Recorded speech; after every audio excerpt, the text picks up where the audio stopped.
दरअसल बात ऐसी है कि अगर मैं बात बता दूं तो मैं गुनहगार हो जाऊं, अगर बात मैं ना बताऊं तो मैं गद्दार हो जाऊं। कि बात दोनों तरफ की है। अगर एक तरफ से बोल दूं तो गुनहगार हो जाऊंगा, लेकिन एक तरफ से बोल दूं तो मैं गद्दार हो जाऊंगा। तो सिंपल सी मैटर है। मैटर में यही है कि मैटर हमारे बगल में जो पड़ोसी मुल्क है, पूर्व में है बांग्लादेश, बस उसकी है।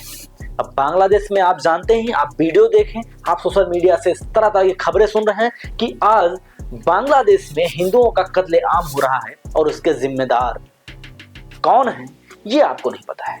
और उसके जिम्मेदार कौन होंगे ये आपको पता भी नहीं चलेगा, क्योंकि भाई सब अंदरूनी पावर लग रही है, सब अंदर से काम हो रहा है। आज भारत देश का सबसे बड़ा विरोधी पाकिस्तान, और पाकिस्तान, जिस पाकिस्तान से 1971 में भारत देश ने बांग्लादेश को अलग कराया था और बांग्लादेश रो रहा था, गिड़गिड़ा रहा था भारतीयों के सामने, भारत देश के सामने। और यही नहीं, आज अगर बांग्लादेश विश्व पटल पर है तो उसकी देन सिर्फ वो भारत की देन है। आज उसी बांग्लादेश में भारतीयों के प्रति या भारत के प्रति भारत विरोधी नारे लग रहे हैं और भारत को तोड़ने को, भारत को मिटाने की साजिश हो रही है। लेकिन ये कौन इसका प्रमुख कारण है, ये क्यों हो रही है, आप जान ही रहे हैं। उस्मान हादी, जिसकी आज के 3 दिन पहले गोली मारकर हत्या कर दी गई, और उस्मान हादी की जब हत्या हुई तो उसको सिंगापुर लेके गए और सिंगापुर में उसकी मृत्यु हुई। वहां से फिर यहाँ लेके आ रहे हैं और लेके जब पहुंचेंगे ना तब भी बहुत बड़ा हंगामा होगा। अभी हंगामा सिर्फ गोली मारकर हत्या कर दी गई तो लोग उतरे और सिर्फ हिंदुओं को टारगेट किया और हिंदुओं को जला दिया, ये हुआ। ठीक, ये आपने खबर सुनी। लेकिन जब वहां से उसको लेके आएंगे या लेके आ गए होंगे तो भी बहुत बड़ा हड़कंप मच गया होगा। और उसका कारण यह है कि क्योंकि आज बांग्लादेश में पाकिस्तान की फिर से खुफियागिरी और पाकिस्तान को फिर से अपना हक जमाने के लिए बांग्लादेश में करतूत उसकी चालू हो रही है। ये सारा किया धरा मुनीर का है। अब आप कहेंगे मुनीर क्या करें इसमें मुनीर कहां से आ गए। दरअसल जब 2024 में तख्ता पलट हुआ, शेख हसीना की सरकार गिरी, शेख हसीना को वहां से भगाया गया, तो इसमें भी मुनीर का ही हाथ था। वो कैसे? क्योंकि शेख हसीना जब तक थी वहां हिंदुओं का कुछ कंट्रोलिंग था कि उतनी हत्याएं नहीं हो रही। लेकिन आज जब वहां की सरकार गिरी तो कम से कम 2024 से 2025 के बीच 2400 अटैक हुए हिंदुओं पर। तो ये तो लिखित है 2400, लेकिन पता नहीं कितने और ज्यादा अटैक हुए होंगे, ये नहीं कहा जा सकता है। तो 2400 अटैक हुए। और जो कार्यवाहक सरकार मोहम्मद यूनूस की है, जो कार्यवाहक प्रधानमंत्री है वहां के, और कार्यवाहक मतलब क्या हुआ कि भाई जितने दिन तक नई सरकार नहीं बनती है, नया चुनाव नहीं होता, तब तक उनको गद्दी पर बैठाना उनसे काम है।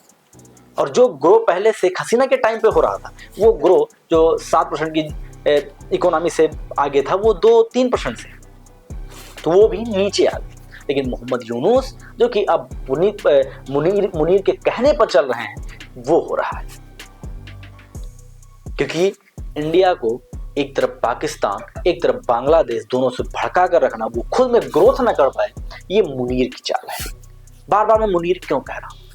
क्योंकि मुनीर चाहता है कि जो वेस्ट बंगाल है, मतलब पश्चिम बंगाल है, और पश्चिम बंगाल के जो सीमांती जिले हैं, जैसे मिजोरम हुआ, त्रिपुरा हुआ, असम हुआ, इन सब जिलों को, इन सब प्रदेशों को तोड़ना इंडिया से। उस्मान हादी कह रहा था नारे में अपने कि हम इधर के 7 राज्यों को तोड़ देंगे और अपने बांग्लादेश में मिला लेंगे। तो सेम पोजीशन ये उसकी चाल है, और उसी की चाल के बलबूते पे सारे काम हो रहे हैं।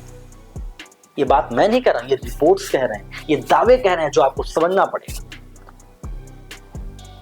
आखिर भारत भाई वही बांग्लादेश है जो पाकिस्तान के कब्जे में था, रो रहा था, गिड़गिड़ा रहा था।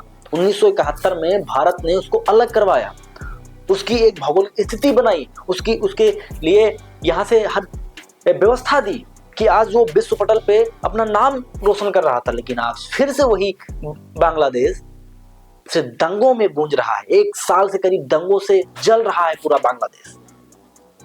ये किसकी चाल है? ये चाल सिर्फ मुनीर की, ये चाल पाकिस्तान की है। आप समझ रहे हैं कि मैं कहना क्या चाहता हूं और कह क्या रहा हूं। देखिए, इसमें 2-3 फैक्ट्स और, जिन फैक्ट्सों को जानने से पहले आपको ये जानना पड़ेगा कि जो बांग्लादेश है इसकी भौगोलिक स्थिति क्या है। बांग्लादेश मतलब कोलकाता से और पश्चिमी बिहार सटा हुआ, पूर्वी बिहार सटा हुआ। और ये जो उसके बाद के जो सारे राज्य हैं, आप मैप में देख रहे हैं, उसके बाद के जो सारे राज्य, त्रिपुरा हुआ, असम हुआ, ये मिजोरम हुआ, मणिपुर हुआ, ये जो सारे राज्य हैं, अरुणाचल प्रदेश हुआ, इन सबको तोड़कर वो अपने बांग्लादेश में मिलाना चाहता है। और इसकी ये चाल संभव नहीं होगी। ये शायद हमें अपने प्रधानमंत्री पर, अपने गृह मंत्री पर भरोसा है, रक्षा मंत्री पर भरोसा है कि वहां पे इंडियन आर्मी को तैनात करके उस सारे गतिविधियों को रोकेगा और जरूर रोकेगा। लेकिन यह विशेष सवाल यह है कि क्या जो हाल जो आज बांग्लादेश में हिंदुओं का है, वो हाल क्या एक दिन भारत में भी होगा? और ये नहीं, मेरा ये आपसे क्वेश्चन है कि जो अभी आपने देखा कि एक को मारे, जला दिए, 7 साल बच्ची को जला दिए, तो ये जो जलाने का कार्य होता है, अब अगला टारगेट कौन होगा ये भी आप देखिए। मतलब जब भाई उसको जलाएं, तो जलाने के बाद जब सरकार, वहां की जो सरकार है वो रिपोर्ट निकालती है, वहां की जो एजेंसियां जब रिपोर्ट निकालती हैं, उसको किस तरह से जलाया गया? उसको ये कहकर जलाया गया कि उसने मोहम्मद साहब के ऊपर या फिर कुरान के ऊपर गलत टिप्पणी। लेकिन जब रिपोर्ट निकल के आता है तो ये निकल के आता है कि उसने कोई ऐसी हरकत नहीं की, उसकी कोई ऐसे फेसबुक पर, कोई ऐसे इंस्टाग्राम पे या कोई ऐसी पोस्टें नहीं पड़ी हैं जो इस्लाम के विरुद्ध में बोली गई। लेकिन फिर भी भीड़ होती है, हावी होती है, जलाया गया, और उसमें हर बार टारगेट सिर्फ हिंदू होता है, क्यों? मेजॉरिटी में, सॉरी माइनॉरिटी में,